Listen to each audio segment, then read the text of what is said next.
എവിടെ വെച്ച് എപ്പോൾ ഞാൻ മരിക്കുമെന്ന് ഒരാൾക്കും പറയാൻ സാധ്യമല്ല. പടച്ചവനാണ് മരണവും ജനനവും നിശ്ചയിക്കുന്നതും നടപ്പിൽ വരുത്തുന്നതും. അല്ലദീ ഖലഖൽ മൗത വൽ ഹയാത്ത്, അല്ലാഹുവിനെ കുറിച്ച് ഖുർആൻ പറഞ്ഞതാണ്. ജനനത്തെയും മരണത്തെയും ഒക്കെ സൃഷ്ടിക്കുന്നത്, ജീവനും മരണവും ഒക്കെ സൃഷ്ടിക്കുന്നത് അത് അല്ലാഹുവാണ്.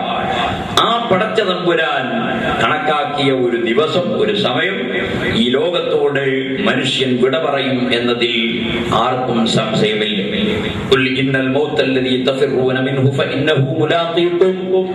നിങ്ങൾ ഓടി രക്ഷപ്പെടാൻ ശ്രമിക്കുന്ന മരണം നിങ്ങളുമായി കണ്ടുമുട്ടുക തന്നെ ചെയ്യും. പരിശുദ്ധ ഖുർആനിൽ പലയിടങ്ങളിലും മരണത്തെക്കുറിച്ചും മരണത്തിന് വേണ്ടി ഒരുങ്ങാനും നമ്മെ ഓർമ്മപ്പെടുത്തിയിട്ടുണ്ട്.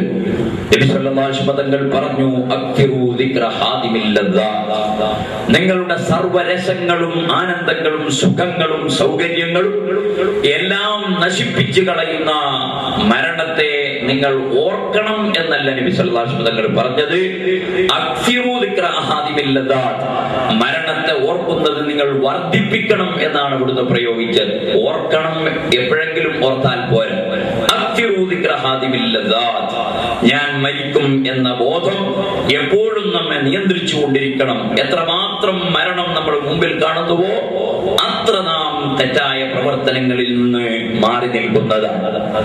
അങ്ങനെ നമ്മൾ മരണത്തിന് വേണ്ടി ഒരുങ്ങണം. മഹാന്മാരായ പണ്ഡിതന്മാർ കിതാബുൽ ജനായിസ് അഥവാ മയ്യിത്ത് സംസ്കരണ മുറകളെ കുറിച്ച് പറയുന്ന അധ്യായം, ആ അധ്യായത്തിന്റെ തുടക്കത്തിൽ മരണത്തിന് വേണ്ടി മനുഷ്യൻ ഒരുങ്ങണം എന്ന് പറഞ്ഞിട്ടുണ്ട്. അത്രയും എപ്പോഴും മരണത്തെ മുന്നിൽ കണ്ടുകൊണ്ട് ജീവിക്കുന്നവനാകണം മനുഷ്യൻ. ഒരു ദിവസം നബി സല്ലല്ലാഹു അലൈഹി വസല്ലം തങ്ങൾ ഒരു വസ്ത്രം കീറി അവസാനം ഒരു നൂൽബന്ധം മാത്രമുള്ളപ്പോൾ സഹാബത്ത് റളിയല്ലാഹു അൻഹുവിനോട് പറഞ്ഞു, മക്കളെ, ഈ നൂല് അറ്റുപോകാൻ എത്ര സമയം വേണോ അത്രയേ മരണവും നമ്മളും തമ്മിൽ വ്യത്യാസമുള്ളൂ. എത്രയും പെട്ടെന്ന് ഞാൻ മരണത്തിലേക്ക് എത്തിപ്പെടും എന്ന് എപ്പോഴും നിങ്ങൾ ചിന്തിക്കണം എന്ന് നബി സല്ലല്ലാഹു അലൈഹി വസല്ലം തങ്ങൾ പഠിപ്പിച്ചു.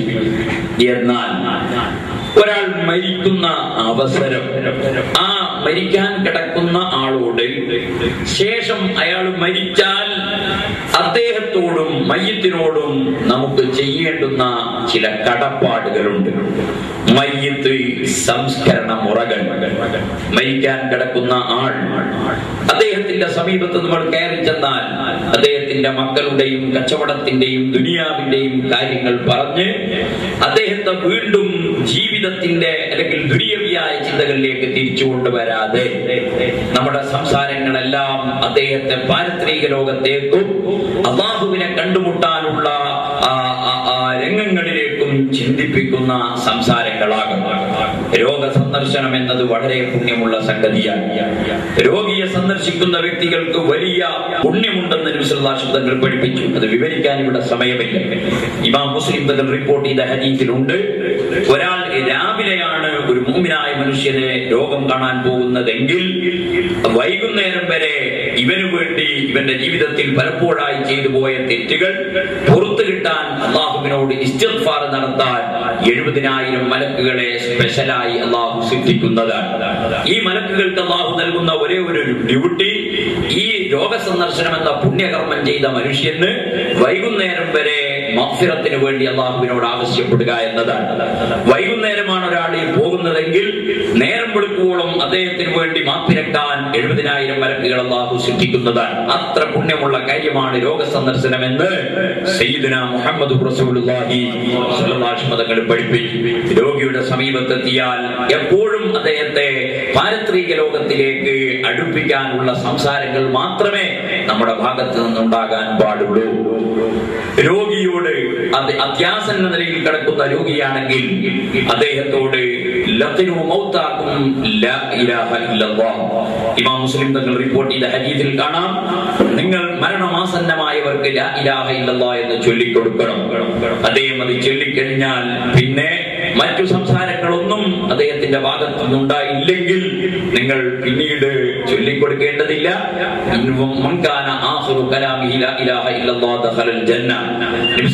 തങ്ങൾ പറഞ്ഞു, ഒരാളുടെ അവസാനത്തെ വാക്ക് ഈ ദുനിയാവിൽ നിന്ന് പോകുമ്പോൾ അവസാനത്തെ വാക്ക് ലാ ഇലാഹ ഇല്ലല്ലാഹ് അല്ലാഹ് എന്ന വാചകമായാൽ ദഖലൽ ജന്ന, അദ്ദേഹം സ്വർഗത്തിൽ കടന്നു കഴിഞ്ഞു. അതിന് അല്ലാഹു നമുക്കും നമ്മുടെ കുടുംബങ്ങൾക്കും ഭാഗ്യം നൽകുമാറാകട്ടെ. അപ്പൊ നിങ്ങൾ മരണമാസന്നമായവർക്ക് ചെയ്തു കൊടുക്കേണ്ടുന്ന വളരെ പ്രധാനപ്പെട്ട ഒരു സംഗതിയാണ് അദ്ദേഹത്തിന് ലാ ഇലാഹ ഇല്ലല്ലാഹ് ചൊല്ലിക്കൊടുക്കണം. ഇതുപോലെ മരണമാസന്നമായവരുടെ അടുക്കൽ വെച്ച് യഖറഉ അലാ മൗതാകും സൂറത്തെ യാസീൻ, യാസീൻ സൂറത്ത് ഓതുന്നത് വളരെ പുണ്യമുള്ള സംഗതിയാണ്. ഇതുപോലെ സൂറത്തു റഅദ് പാരായണം ചെയ്യാൻ മഹാന്മാരായ പണ്ഡിതന്മാർ പഠിപ്പിക്കുന്നു. അങ്ങനെ മരണത്തിലേക്ക് അദ്ദേഹം മരിച്ചു കഴിഞ്ഞാൽ അതിന്റെ ലക്ഷണങ്ങൾ പ്രകടമായാൽ ആ മരിച്ച ആളോട് അദ്ദേഹത്തെ മറവ് ചെയ്യുന്നത് വരെ നമ്മൾ ചെയ്യേണ്ടുന്ന ചില ആദാബുകളുണ്ട്. അതൊക്കെയും നമ്മുടെ നാടുകളിൽ പണ്ട് മുതൽക്കേ മഹാന്മാര് പഠിപ്പിച്ചതുപോലെ ചെയ്തു വരുന്നും ഉണ്ട്. ഈ തലശ്ശേരി എന്ന് പറയുന്ന പ്രദേശം അല്ലെങ്കിൽ ഈ പട്ടണം, ഇവിടെ ഒരുപാട് മഹാന്മാർ കഴിഞ്ഞു പോയ നാടാണ്. മഹാന്മാർ എന്ന് പറഞ്ഞാൽ കേവലം ഇന്നത്തെ ഒരു മുസ്ലിയാരുടെ നിലവാരത്തിലുള്ള ആളല്ല. വലിയ കറാമത്തുകൾ പ്രകടിപ്പിച്ച എത്രയോ മഹാന്മാർ അന്ത്യവിശ്രമം കൊള്ളുന്നുണ്ട് ഈ തലശ്ശേരിയിലെ പല പള്ളികളുടെയും ചാരങ്ങളിൽ. മഹാനായ വെളിയങ്കോട് ഉമർ ഖാദി റളിയല്ലാഹു അൻഹു ബ്രിട്ടീഷ് ഇവിടെയുള്ള വൈദേശിക ആധിപത്യത്തിൽ നിന്ന് ഈ രാജ്യത്തിന്റെ മോചനത്തിന് വേണ്ടി ഏറെ അവരോട് പടപൊരുതിയ മഹാൻ, നികുതി നിഷേധ പ്രധാനവുമായി രംഗത്ത് വന്ന് മഹാനായ ഉമർ ഖാദി റളിയല്ലാഹു അൻഹു ഏറെ പ്രവർത്തിച്ചിട്ടുണ്ട്. ഉമർ ഖാദി റളിയല്ലാഹു അൻഹു വലിയ കറാമത്തുള്ള ആളാണ്. ഞാൻ അങ്ങോട്ട് കിടക്കുകയല്ല. ഉമർ ഖാദി തങ്ങളെ ബ്രിട്ടീഷുകാർ ജയിലിലടച്ചു. അങ്ങനെ ജയിലിലടച്ചപ്പോൾ പാതിരാ സമയത്ത് സാധാരണ പോലെ നിർവഹിക്കുന്ന തഹജ്ജുദ് നിസ്കാരത്തിന് എഴുന്നേറ്റ് പാറാവുകാരോട് പറഞ്ഞു, എനിക്കൊരൽപ്പം വെള്ളം വേണം, എനിക്ക് പ്രാർത്ഥന നടത്തണം. പോലീസുകാർ വെള്ളം കൊണ്ട് കൊടുത്തു. വെള്ളം കൊണ്ട് ഉതുവെടുത്ത് നിസ്കാരത്തിലേക്ക് പ്രവേശിച്ചു. അവിടുത്തെ ചരിത്രത്തിൽ കാണാം, ആ നിസ്കാരം പൂർത്തിയാകുന്നത് കോടഞ്ചേരി പള്ളിയിൽ വെച്ചായിരുന്നു. അഥവാ പൂട്ടിയിട്ട ജയിലിൽ നിന്ന് അല്ലാഹുവിന്റെ മഹത്തായ കറാമത്ത് നൽകിയതുകൊണ്ട് മഹാനായ ഉമർ ഖാദി റളിയല്ലാഹു അൻഹു അവിടുന്ന് രക്ഷപ്പെട്ട് കോടഞ്ചേരി പള്ളിയിലെത്തുകയാണ്. പരിശുദ്ധ ഖുർആൻ പറഞ്ഞതാണ്, വമൻ യത്തഖില്ലാഹ യജ്അൽ ലഹു മഖ്റജ വയർസുഖുഹു മിൻ ഹൈസു ലാ യഹ്തസിബ്.